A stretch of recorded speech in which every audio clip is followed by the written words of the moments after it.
எல்லாருக்கும் வணக்கம். மீண்டும் மெய்ப்பொருள் காண்க தளத்திற்கு எல்லாரையும் நான் வரவேற்கிறேங்க. முதல்ல சர்வதேச சந்தைன்னு எடுத்துக்கிட்டோம்னா, நேத்து நாஸ்டாக்கும் S&P 500ம் ஃப்ளாட்டா தான் இருந்தது. டவ் வந்து ஒரு 114 பாயிண்ட் அப்புங்க. பிரெண்ட் க்ரூடு கொஞ்சம் விலை இறங்கியிருக்கு. 65.39 யுஎஸ் டாலரா இருக்கு. நேத்து $67 பக்கமா இருந்தது. கோல்டு ஒரு ₹40 அப்புங்க. 9000 கீழ தான் இருக்கு. நம்ம தொடர்ந்து கன்சிடர் பண்ணலாம். 8980ல இருக்குங்க. 22 கேரட் கோல்டு இருக்கிறேன். நிஃப்டி 50 எடுத்துக்கிட்டோம்னா, கிட்டத்தட்ட 6 மாசத்துக்கு அப்புறம் ஏப்ரல் மாசம் 28ஆம் தேதி வரைக்கும் எடுத்துக்கிட்டோம் அப்படின்னா எஃப்ஐஐஸ் கேஷ் செக்மெண்ட்ல நெட் பையர்ஸா இருந்திருக்காங்க. இது நல்ல செய்திங்க. 6 மாசத்துக்கு அப்புறம் இது நடந்திருக்கு. இன்னும் 2 ட்ரேடிங் செஷன் இருக்கு. எப்படி இருக்குன்னு பார்ப்போம். இதற்கு என்ன காரணம் அப்படின்னா டாலர் வந்து வீக்கன் ஆயிருக்கு. ருப்பி வந்து கொஞ்சம் ஸ்ட்ரென்தன் ஆயிருக்குங்க. அதனால எஃப்ஐஐஸ் கொஞ்சம் உள்ள வந்திருக்காங்க. அக்ரெசிவாவே உள்ள வந்திருக்காங்க. கண்டினியூஸா ஒரு 8 செஷனுக்கு மேல எஃப்ஐஐஸ் தொடர்ந்து நெட் பையர்ஸா இருந்திருக்காங்க. இன்னைக்கு நிஃப்டி 15 எடுத்துக்கிட்டோம்னா நான் ரெக்கார்ட் பண்றதுக்கு முன்னாடி ஃபிளாட்டா தான் இருந்தது. ஒரு 2 பாயிண்ட் 3 பாயிண்ட் கீழே இறங்கி இருந்துச்சுங்க. ஒரு 3.25 போல. அடுத்து இன்னைக்கு அப்டேட்ஸ்குள்ள போயிடலாங்க. ஃபர்ஸ்ட் பாண்ட் இன்வெஸ்ட்மெண்ட் பத்தி பேசிடுவோம். முத்தூட் ஃபின்கார்ப் பாண்ட் அப்ளை பண்றதுக்கு ஒரு ஆப்ஷன் கிடைச்சிருக்குங்க. மே 13 தான் லாஸ்ட் டேட். அதுக்குள்ள நம்ம அப்ளை பண்ணிக்கலாம். முத்தூட் ஃபின்கார்ப் பத்தி நம்ம நிறைய பேசியிருக்கோம். கோல்ட் லோன் பிசினஸ் அவங்கள்ட்ட 34 லேக் கோல்ட் லோன் அக்கௌண்ட்ஸ் வந்து இருக்கு. சமீபத்தில் பேங்க் பசார் கூட அவங்க டைப் பண்ணாங்க. எதுக்கு அப்படின்னா டிஜிட்டலா கோல்ட் லோன் ப்ரொவைட் பண்றதுக்கு. தென் பேங்க் பசார்ல ஒரு ஸ்டேக்கையும் இவங்க எடுத்தாங்க. அதுலயும் இன்வெஸ்ட் பண்ணிருக்காங்க.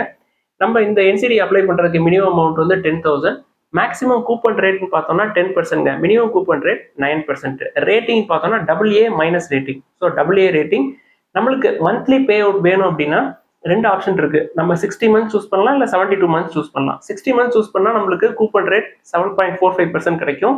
72 மந்த்ஸ் சூஸ் பண்ணோம் அப்படின்னா 9.55% கிடைக்கும். நீங்க ஆனுவலி அப்படின்னு சூஸ் பண்ணீங்கன்னா உங்களுக்கு 10% வரைக்கும் கிடைக்கிறதுக்கு சான்ஸ் இருக்கு. ஸோ நல்ல ரேட்டிங்ல இருக்கு. பாண்ட்ல இன்வெஸ்ட் பண்ணணும்னு நினைக்கிறவங்க இதை கன்சிடர் பண்ணலாம். அடுத்து டாடா மோட்டார்ஸ்ல ஒரு அப்டேட்ங்க. கம்பெனி வந்து ஃபண்ட் ரைஸ் பண்றதுக்கு ஒரு திட்டம் வச்சிருக்காங்க. மே 2ஆம் தேதி போர்ட் மீட்டிங் நடக்குது. ஒரு 500 கோடி ரூபாய் ஃபண்ட் ரைஸ் பண்றதுக்கான திட்டத்தை போர்ட்ல சப்மிட் பண்ணுவாங்கன்னு நினைக்கிறேங்க. ஸோ போர்டு அப்ரூவ் பண்ணிட்டாங்க அப்படின்னா 500 கோடி ரூபாய் ஃபண்ட் ரைஸ் பண்றதுக்கு அவங்க த்ரூ ப்ரிஃபரன்ஷியல் பிரைவேட் பிளேஸ்மெண்ட் பேசிஸ்ல நாங்க வந்து ஃபண்ட் ரைஸ் பண்ணுவோம் அப்படின்னு சொல்லியிருக்காங்க. கம்பெனியோட Q4 ஃபினான்ஷியல் 25 ரிசல்ட்ஸ் மே 13ல ரிலீஸ் பண்றாங்க. கம்பெனி இப்பயுமே நல்ல வேல்யூவேஷன்ல தான் இருக்கு. தொடர்ந்து நம்ம கன்சிடர் பண்ணலாம். அடுத்து நிப்பான் இந்தியா அசெட் மேனேஜ்மெண்ட் கம்பெனியோட Q4 ஃபினான்ஷியல் 25 ரிசல்ட்ஸ் வந்துருக்குங்க. நிறைய தடவை இந்த கம்பெனி வந்து கன்சிடர் பண்ணலாமா அப்படின்னு சொல்லி கேட்டிருந்தாங்க. நம்ம ஓவர் வேல்யூன்னு சொல்லிக்கிட்டே தான் இருந்தோம். இப்பயும் ஓவர் வேல்யூ தான். நெட் ப்ராஃபிட் வந்து 13% குறைஞ்சிருக்குங்க இயர் ஆன் இயர். ரெவன்யூ வந்து 21% ஏறி இருக்கு. கம்பெனி வந்து ஃபைனல் டிவிடெண்ட் அனௌன்ஸ் பண்ணியிருக்காங்க. ₹10 பெர் ஷேர். இப்பயும் PE வந்து 30. நம்ம கன்சிடர் பண்ற ரேஞ்சிலே இல்லை. ஏற்கனவே நீங்க கன்சிடர் பண்ணி வச்சிருந்தீங்க அப்படின்னா தொடர்ந்து நம்ம அதை ஹோல்ட் பண்ணலாம். அடுத்து KPIT டெக்னாலஜிஸோட Q4 ஃபினான்ஷியல் 25 ரிசல்ட்ஸ் வந்திருக்குங்க. சூப்பரான ரிசல்ட்ஸ். ரெவன்யூ 16% பக்கமா ஏறி இருக்குங்க இயர் ஆன் இயர். ப்ராஃபிட் வந்து 49% அப். சீக்வன்ஷியல் பேசிஸ்ல எடுத்தோம் அப்படின்னா குவார்டர் ஆன் குவார்டர் ரெவன்யூ 3.4% ஏறி இருக்கு. ப்ராஃபிட் வந்து ஒரு 31% பக்கமா ஏறி இருக்குங்க. ஃபுல் ஃபினான்ஷியல் 25 அப்படின்னு எடுத்துக்கிட்டோம்னா ரெவன்யூ வந்து 20% பக்கமா ஏறி இருக்கு. ப்ராஃபிட் வந்து ஒரு 41% ஏறி இருக்கு. நல்ல ரிசல்ட்ஸ் கொடுத்துருக்காங்க. நம்ம கன்சிடர் பண்ற ரேஞ்சில் இல்லை, பட் ரிசல்ட்ஸ் வந்து சூப்பரா இருக்கு. அடுத்து ஸ்ரீராம் ஃபினான்ஸ் லிமிடெடோட ரிசல்ட்ஸும் வந்திருக்குங்க. கம்பெனியோட நெட் ப்ராஃபிட் வந்து 10% ஏறி இருக்கு year on year. Net interest income 13.4% ஏறி இருக்குங்க year on year. Asset under management பார்த்தோம்னா 17% ஏறி இருக்கு. என்ன ஒரே ஒரு சிக்கல் அப்படின்னா நெட் இன்ட்ரெஸ்ட் மார்ஜின் கொஞ்சம் குறைஞ்சிருக்குங்க. 23 பேஸ் பாயிண்ட்ஸ் குறைஞ்சிருக்கு. பட் குவார்டர் ஆன் குவார்டர் பேசிஸ்ல நெட் இன்ட்ரெஸ்ட் மார்ஜின் 8.25% இருக்குங்க. இப்போ ஒரு 2 நாளா ஸ்ரீராம் ஃபினான்ஸோட ஷேர்ஸ் வந்து பயங்கரமா கீழே விழுந்திருந்தது. கீழே விழுந்தாலும் அது ஓவர் வேல்யூ தாங்க. பிரைஸ் டு புக் 2க்கு மேல இருக்கு. 2.2 நினைக்கிறேன். பிரைஸ் டு ஏர்னிங்ஸ் கூட ஓகே 12 இருக்கு. ஸோ பிரைஸ் டு ஏர்னிங்ஸ் 10க்குள்ள, தென் பிரைஸ் டு புக் 1.5க்கு உள்ளேயே நம்மளுக்கு ஃபினான்ஷியல் செக்டார்ஸ்ல நிறைய ஆப்ஷன்ஸ் இருக்கு. அதெல்லாம் விட்டுட்டு ஸ்ரீராம் ஃபினான்ஸ் லிமிடெட்குள்ள போகணுங்கிறது எனக்கு தேவையில்லை. அடுத்த விப்ரோல ஒரு அப்டேட்டுங்க. கம்பெனிக்கு ஜெர்மன் நாட்டு நிறுவனம் ஊர்விக் இன்னோவேட்டிவ் அப்படின்ற நிறுவனத்துடைய IT டிரான்ஸ்ஃபார்மேட்டிவ் டீல் ஒன்று கிடைச்சிருக்கு. டீலோட பீரியட் பார்த்தீங்கன்னா 5 இயர்ஸ். பட் எவ்வளவு ஒர்த் ஆஃப் டீல் அப்படின்றத கம்பெனியை டிஸ்க்ளோஸ் பண்ணல. 2 கம்பெனியுமே டிஸ்க்ளோஸ் பண்ணல. என்ன காரணத்துக்காக இந்த டீல் அவங்க போட்டிருக்காங்க அப்படின்னா AI பவர்ட் இன்ஃப்ராஸ்ட்ரக்சர், தென் சைபர் செக்யூரிட்டி, தென் கஸ்டமர் என்கேஜ்மெண்ட் சொல்யூஷன்ஸ். இது வந்து நெக்ஸ்ட் 5 இயர்ஸ்க்கு இந்த ஜெர்மன் நாட்டு நிறுவனத்துக்கு ப்ரொவைட் பண்ணுவாங்க. இது நல்ல செய்திங்க விப்ரோவுக்கு. இப்போயுமே வேல்யூவேஷன் நல்லா இருக்கு. 19ல தான் இருக்கு. பட் ஃபினான்ஷியல் 26 பொறுத்த வரைக்கும் விப்ரோவுடைய ரெவன்யூ ஃபோர்காஸ்ட் அப்படின்றது 3%க்கு உள்ளதான். ஸோ ப்ராஃபிட்ஸ் வந்து குறையிறதுக்கு சான்ஸ் இருக்கு. அதனால ஷேர் ப்ரைஸும் குறையும். பட் கன்சிடர் பண்ண ஆரம்பிச்சிட்டோம் நம்ம ஏற்கனவே. பட் மினிஸ்கல் குவான்டிட்டிஸ்ல இறங்க இறங்க இறங்க கன்சிடர் பண்ணலாங்க. அடுத்து இண்டஸ்இண்ட் பேங்க்ல ஒரு அப்டேட்ங்க. நேத்து நம்ம பேசியிருந்தோம். இண்டஸ்இண்ட் பேங்கை பொறுத்த வரைக்கும் டாப் மேனேஜ்மெண்ட் ரோல்ஸ் எல்லாமே ரீஅலைன் பண்றாங்க. போர்டு வந்து இந்த ரீஅலைனிங் ப்ராசஸ்ல இருக்கிறாங்க அப்படின்னு சொல்லியிருந்தோம் இல்லையா? இப்ப நேத்து வந்த செய்தி என்ன அப்படின்னா கம்பெனியோட டெப்டி சிஇஓ அருண் கர்ணா அவர்கள் ரிசைன் பண்ணிட்டாருங்க. என்ன காரணமா இருக்குங்க? ரீசெண்டா இந்த டெரிவேட்டிவ் போர்ட்ஃபோலியோல அக்கவுண்டிங் லேப்சஸ்னால ஒரு லாஸ் வர்றதுக்கான வாய்ப்பு இருக்குன்னு சொல்லியிருந்தோம் இல்லையா? 1960 crores பக்கமா. ஸோ அதுக்காக அவர் வந்து பொறுப்பெடுத்து ரிசைன் பண்ணிருக்கலாம். பட் அருண் கர்ணா அவர்கள் தான் ஜனவரி மாதம் சிஎஃப்ஓ ரிசைன் பண்ணதுக்கு அப்புறம் அருண் கர்ணா அவர்கள் தான் சிஎஃப்ஓவா இருந்தாரு. இப்போ இவரும் ரிசைன் பண்ணிட்டாரு. ஸோ கம்பெனியை பொறுத்த வரைக்கும் இப்போ சிஎஃப்ஓ, தென் டெப்டி சிஇஓ, தென் சிஇஓ 3 பேரையுமே தேட வேண்டியிருக்கு. இப்போதைக்கு சுமந்த் அவர்கள் வந்து மே 2026 வரைக்கும் இருப்பாரு. பட் ஆர்பிஐ இண்டஸ்இண்ட் பேங்கோட போர்டுக்கு என்ன சொல்லியிருக்காங்க, நெக்ஸ்ட் சிஇஓக்கு ஒரு 2-3 பேர் ரெக்கமெண்ட் பண்ணுங்க, ப்ரியராகவே நீங்க வந்து சொல்லுங்க, நாங்க அதுல யாருன்னு முடிவு பண்ணி சொல்றோம் அப்படின்னு சொல்லியிருக்காங்க. ஸோ டிசம்பருக்கு முன்னாடியே அவங்க ஒரு 3-4 பேர் ரெக்கமெண்ட் பண்ணுவாங்கன்னு தெரியுதுங்க போர்டு நெக்ஸ்ட் சிஇஓ வர்றதுக்கு. பட் கம்பெனியோட வேல்யூவேஷன் பார்த்தோம்னா நியர் பிரைஸ் டு புக்ல இருக்குங்க. பிரைஸ் டு ஏர்னிங்ஸும் கம்மியாக தான் இருக்கு, 10 தான் இருக்கு. ரிசல்ட் வந்ததுக்கு அப்புறம் இந்த லாஸ் 1956 crores உள்ள கொண்டு வந்தாங்க அப்படின்னா பிஇ கொஞ்சம் கூடுறதுக்கு வாய்ப்பு இருக்கு. ஷேர் பிரைஸ் கொஞ்சம் கீழே இறங்குறதுக்கு வாய்ப்பு இருக்கலாம். ஸோ இறங்குனா நம்ம கன்சிடர் பண்ணுவோம், ஏறுனா அப்படியே விட்டுருவோம். 1.5 பிரைஸ் டு புக் வர்ற வரைக்கும் கன்சிடர் பண்ணலாங்க. அடுத்து ஆட்டோ செக்டர்ல ஒரு அப்டேட்ங்க. குறிப்பா 2 வீலர்ஸ்ல பைக் செக்மெண்ட் எடுத்துக்கிட்டோம் அப்படின்னா இந்த 125 to 150 சிசி பைக்ஸ் இருக்கும் இல்லையா, இதுல பஜாஜ் பல்சரை பீட் பண்ணிட்டு ஹோண்டா யூனிகார்ன் பயங்கரமான சேல்ஸ் பண்ணிருக்காங்க ஃபினான்ஷியல் 25 பொறுத்த வரைக்கும். பஜாஜ் பல்சர் எடுத்துக்கிட்டோம் அப்படின்னா ஒரு 5% குறைஞ்சிருக்குங்க இந்த 125 to 150 சிசி பைக். குறிப்பா பல்சர் 125, தென் N125, தென் 150, தென் N150 இந்த ரேஞ்ச் எடுத்துக்கிட்டோம் அப்படின்னா ஃபினான்ஷியல் 24ல 2,86,755 யூனிட்ஸ் வித்திருக்காங்க. இது ஃபினான்ஷியல் 25ல 2,71,620 இருந்திருக்கு, 5% டவுனுங்க. பட் ஹோண்டா யூனிகார்ன் B150 அப்படின்ற வேரியன்ட் பயங்கரமா ஏறி இருக்கு. கிட்டத்தட்ட 350% பக்கமா சேல்ஸ் இதை வச்சு கூட்டியிருக்காங்க இந்த 150 சிசி செக்மெண்ட்டை பொறுத்த வரைக்கும்.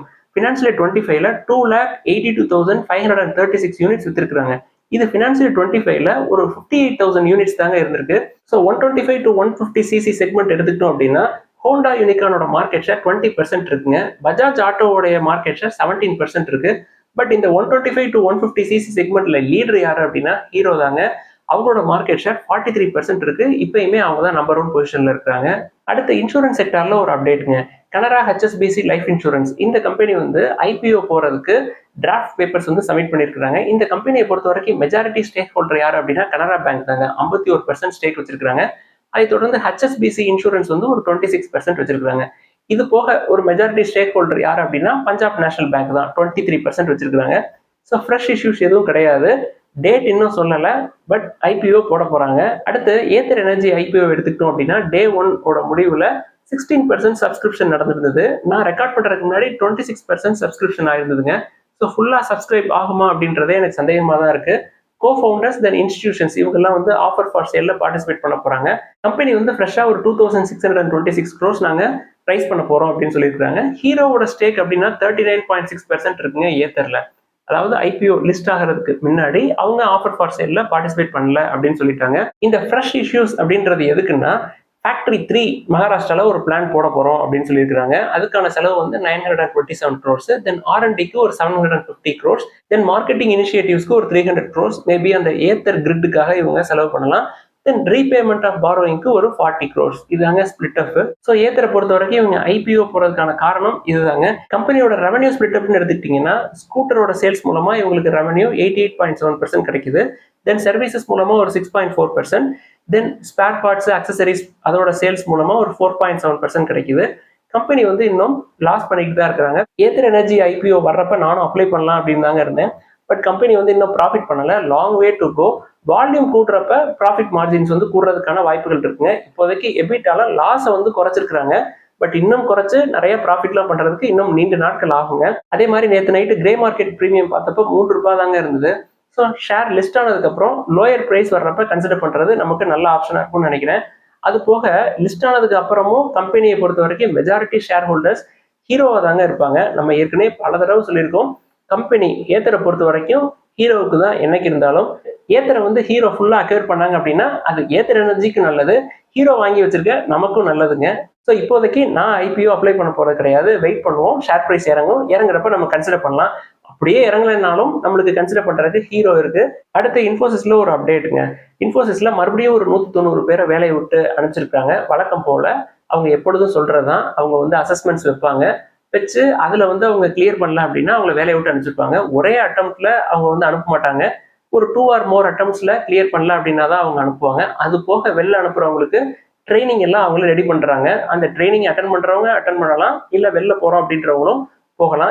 இந்த 190 பேர் வெளில அனுப்புறது அப்படின்றது இது வந்து தேர்ட் டைம். நம்ம ஏற்கனவே இந்த இன்ஃபோசிஸ் பண்ற லே ஆஃப் பத்தி பேசியிருக்கிறோம். ஃபர்ஸ்ட் டைம் வந்து ஒரு 320 பேர் வெளில அனுப்பிச்சிருந்தாங்க. அடுத்து ஒரு 210 பேர், இப்போ ஒரு 190 பேர். இவங்க எல்லாமே 2022ல கம்பெனியால ரெக்ரூட் பண்ணப்பட்டவங்க. ஆன்போர்டு எப்போ பண்ணியிருக்காங்க அப்படின்னா 2024ல பண்ணியிருக்காங்க. 2 வருஷம் கேப்பு. ஸோ ஸ்கில்லை வந்து டெவலப் பண்ணாமல் விட்டுருப்பாங்க. அங்கே போய் அந்த கம்பெனியோட நாம்ஸை கோப்பப் பண்ண முடியாமல் போயிருக்கும். அதனால வெளில வரக்கூடிய சூழல் வந்து இருந்திருக்குங்க. ஃபினான்ஷியல் இயர் 26 பொறுத்த வரைக்கும் அங்கே வந்து ஒரு 20,000 பேரை வேலைக்கு எடுப்போம் அப்படின்னு சொல்லியிருக்காங்க. தென் ஃபினான்ஷியல் இயர் 25ல ஒரு 15,000 பேரை புதுசாக வேலைக்கு எடுத்திருக்காங்க ட்ரைனிஸா இன்ஃபோசிஸை பொறுத்த வரைக்கும். ஸோ ஃப்ரெஷர்ஸை பொறுத்த வரைக்கும் இப்போ இந்த வருஷம் 2025ல பிளேஸ் ஆகிறாங்க அப்படின்னா கம்பெனி வந்து கூப்பிடுற வரைக்கும் அவங்களோட ஸ்கில்ஸை தொடர்ந்து டெவலப் பண்ணிக்கிட்டே இருக்கணும். ப்ரோக்ராமிங் ஸ்கில்ஸாக இருக்கட்டும், இல்லை கம்யூனிகேஷன் ஸ்கில்ஸாக இருக்கட்டும், இல்லை எந்த ஸ்கில்ஸாக இருக்கட்டும். ஸ்கில் டெவலப்மெண்ட் அப்படின்றது வெரி வெரி இம்பார்ட்டன்ட். இந்த கேப் விழுந்து போச்சு அப்படின்னா அதை திருப்பி கோப்பப் பண்ணி டெவலப் பண்றது அப்படின்றது ரொம்ப கஷ்டமாயிரும். அடுத்து இன்னைக்கு கேள்விகளுக்குள்ள போயிடலாங்க. ஃபர்ஸ்ட், தேஜாஸ் நெட்வொர்க்கை நம்ம கன்சிடர் பண்ணலாமா அப்படின்னு சொல்லி கேட்டிருக்காங்க. நான் வந்து எப்பொழுதுமே இந்த கம்யூனிகேஷன் செக்டார் சைடு போறதில்லை அப்படின்னு சொல்லி பல தடவை சொல்லியிருக்கேன். தேஜாஸ் நெட்வொர்க்கை பத்தியும் சொல்லியிருக்கேங்க. 800லேருந்து இப்போ 600க்கு பக்கமா இருக்கு. அதனால கேட்குறீங்கன்னு நினைக்கிறேன். நெட்வொர்க்கு, டெலிகம்யூனிகேஷன், டெல்காம் இதெல்லாம் ரொம்ப காஸ்ட்லியான பிஸ்னஸ்க்கு. P19 அப்படின்னாலும் இந்த சைடு நான் போக மாட்டேன். ஸோ கேர்ஃபுல்லா இருங்க. அடுத்து கோல்டில் இன்வெஸ்ட் பண்றதுக்கு ஒரு பெஸ்ட் ஆப்ஷன் இது சார் அப்படின்னு சொல்லி கேட்டிருக்காங்க. என்னை பொறுத்த வரைக்கும் பெஸ்ட் ஆப்ஷன் எது அப்படின்னா கோல்டு ETF கன்சிடர் பண்றதாங்க. For example Tata gold exchange traded ஃபண்டுனா நம்மளுக்கு ஈக்விட்டியை வாங்குற மாதிரியே வாங்கிடலாம். நீங்க வந்து அமேசான்லயோ இல்லை ஆக்மெண்ட்லயோ போய் வாங்குறீங்க அப்படின்னா உங்களுக்கு 3% GST அதெல்லாம் வரும். இது நீங்க ஆர்டினரியா ஷேர்ஸ் அக்யூமுலேட் பண்ற மாதிரியே பண்ணிக்கிட்டே இருக்கலாம். இப்போ இந்த கோல்டு ETF மூலமா நீங்க கொஞ்சம் கொஞ்சமா ஒரு 5 or 6 இயர்ஸ்க்கு அக்யூமுலேட் பண்ணிட்டீங்க. உங்களுக்கு வந்து ஒரு பெரிய தொகை வந்துருச்சு அப்படின்னா அந்த தொகை வர்றப்ப அதை எடுத்து பிசிக்கல் கோல்டா வாங்கி வச்சுக்கிறது நல்லதுங்க. அடுத்து இந்தியன் எனர்ஜி எக்ஸ்சேஞ்ச் எப்படி சார் அதை வந்து கன்சிடர் பண்ணலாமா அப்படின்னு சொல்லி கேட்டிருக்காங்க. PE வந்து 40க்கு மேல இருக்குங்க. ஓவர் வேல்யூ தான். நம்ம அந்த சைடு போகணும்னு அவசியம் இல்லை. எனர்ஜி செக்டார்ல டாடா பவர் 32ல தாங்க இருக்கு. 40க்கு 32 ரொம்ப சீப்புங்க. அடுத்து இந்த 4 வீலர் செக்மெண்ட்ல லீடரா இருக்கிற மாருதி சுசுக்கியை கன்சிடர் பண்ணலாமா அப்படின்னு சொல்லி கேட்டிருக்காங்க. PE 25 தான், நல்ல வேல்யூவேஷன் தான்.